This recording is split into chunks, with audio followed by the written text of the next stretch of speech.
Hey everyone, welcome back to Open. I'm Rina Valentin, your host of Café con Leche for the next hour. Always inviting you to get social with us online, especially during these social distancing times.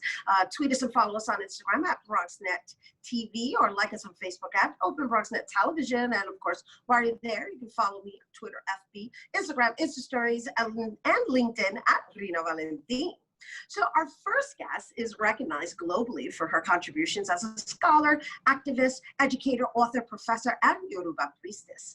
Throughout her life, she has focused on expanding the knowledge of the African diaspora with the community. She created the well-known Caribbean Cultural Center African Diaspora Institute, and now she's here to talk about the Creative Justice Initiative to help assure racial, social, and cultural equity within the community. Please welcome Dr. Marta Moreno, Vega. Thank you for inviting me. Thank you so much. Thank you for being here with us. A la Puerto Rico, how is Puerto Rico treating you? Well, I'm loving it. The humanity, the neighbors, the friends. It's like home. It is home. It is home. And right now, you probably will soon be hearing wind and rain because we're expecting a small storm, small hurricane. And so you'll get a flavor of what I'm going through. Well, rather, that's what you're dealing with in this particular moment, but not on a regular basis. So you've chosen to relocate in Puerto Rico? Yes, this is home base. This is home base now? Yes, it is. And of course, you know, you can't help but recreate, right, in your new home base. Rather, you're recreating because the initiative that we're talking about has been in existence for quite some time. So let's talk a little bit about where the Creative Justice Initiative was years ago versus where it is now. Well, where it was is a continuation of where it is now, right? The idea has always been that we get less resources within our communities to grow and address the issues that systemic racism, discrimination, and getting less than resources create, right? And they create continuous disparity. And even though we're working people, we contribute to the taxes of the nation, we contribute to the taxes of the city and state, we continue to get under-resourced in terms of all of the areas that we're in, be it education, be it health. And now what we're seeing is that this pandemic has opened up the level of disparity, right? We're seeing the level of discrimination. We're seeing, because of the federal government not addressing our communities, the disparity, and that more Black and Brown, Latino people are dying in this pandemic, right? And now, you know, there's discussion of even cutting back the kind of assistance that was being given, and people will be homeless. People who never imagined being homeless will be homeless. So this whole disparity is also in culture, in creativity, in people who need to have voice. Right? We need programs like yours and major stations as well, right? Because our people need to hear what's happening and why it's happening. So when we reference creative justice, right, are we just basically focusing on the funding that comes into institutions, or are we discussing the fact that our stories don't hold as much relevance to be funded? That's the priority. That we are marginalized, our children are being miseducated. You can open any book and you will not find the history of Puerto Rico. And if you open a book, you won't find the history of African America, because it only starts generally with enslavement and placing us in a less than position.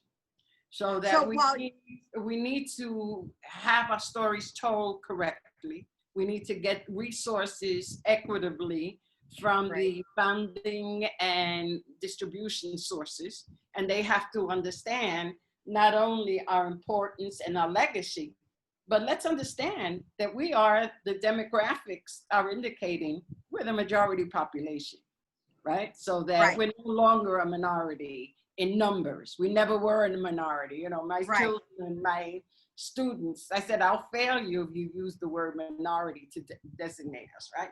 So now we're the numerical majority.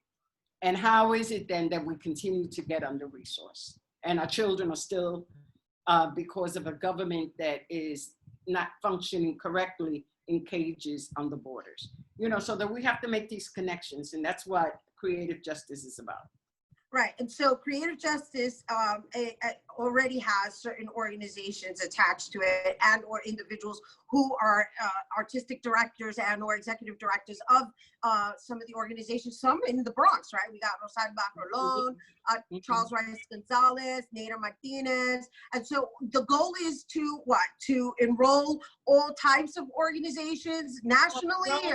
Well, the role for the organization is to connect all workers who are looking at African descendant traditions and histories and are working to document them, to present them to our public so that we understand, right, the history that has been denied us.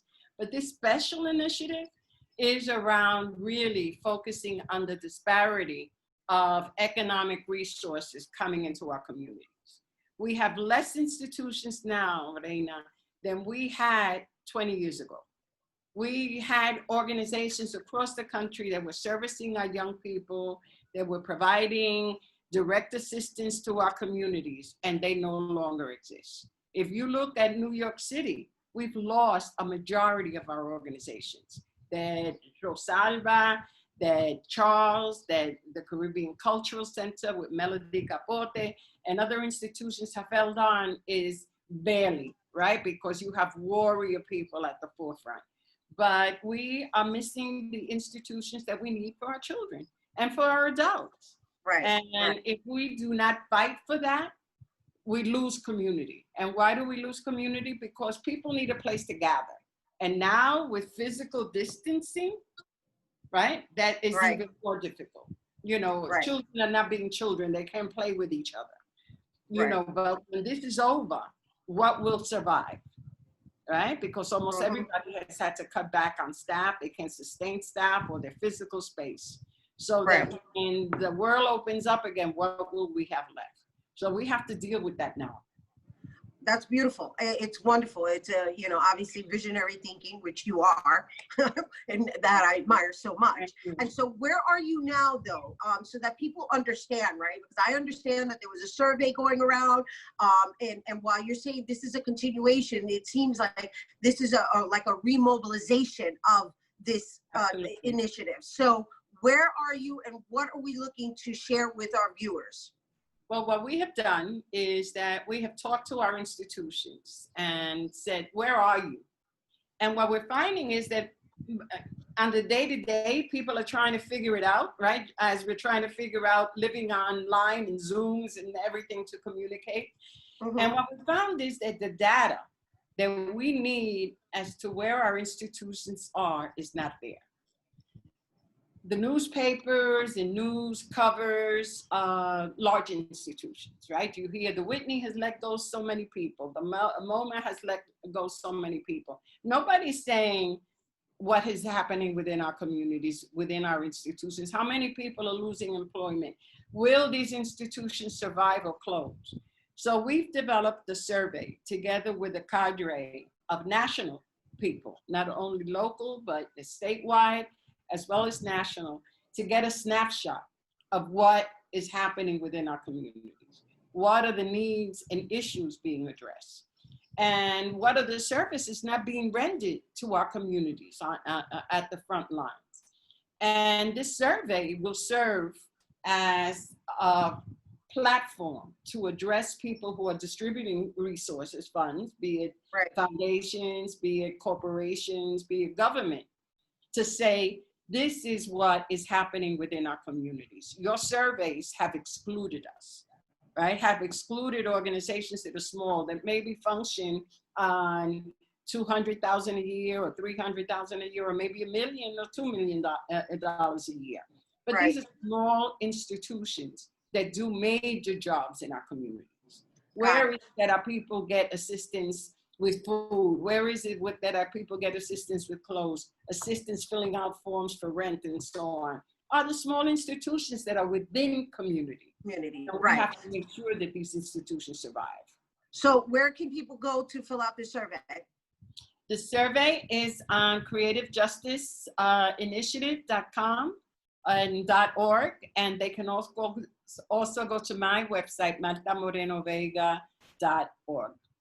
Beautiful. Thank you so much for being with us here at La Puerto Rico, and stay blessed, healthy, and safe. I know you got a hurricane on its way over there, and we're rooting for you over there. Stay safe. Thank you for being you. We love you. We love you too.